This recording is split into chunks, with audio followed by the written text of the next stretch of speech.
Friends, and welcome to Crumbz from Gerard. Today's Mass reading is from Mark chapter 2, and I read a part.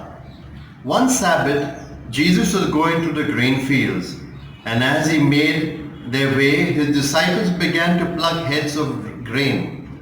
And the Pharisees said to him, "Look, why are they doing what is not lawful on the Sabbath?" And he said to them, "The Sabbath was made for man, not man for the Sabbath. So the Son of Man is Lord even of the Sabbath."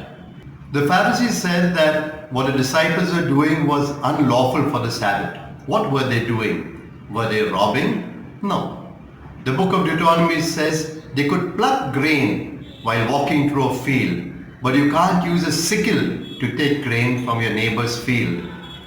But for the Pharisees, the very plucking of grain was breaking the Sabbath.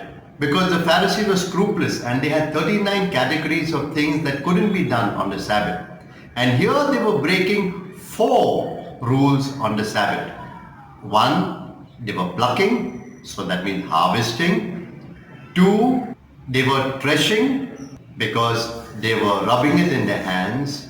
And 3, they were winnowing because they were blowing.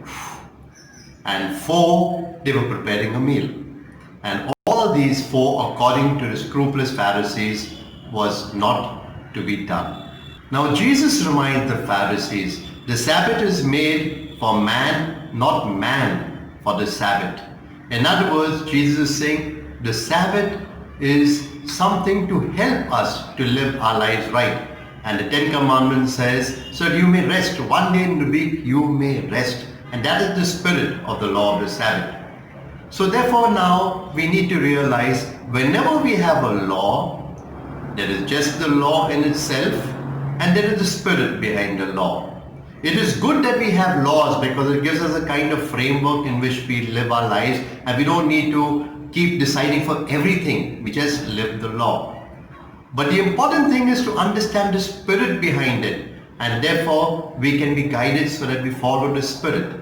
Give you an example. We have the signals on the road. Now the law says we stop at the red signal so that we have order and we don't hurt anybody.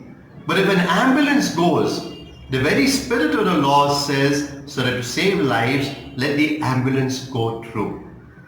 And therefore now a question for you. You visit a very poor family in Lent who offer you an expensive pizza.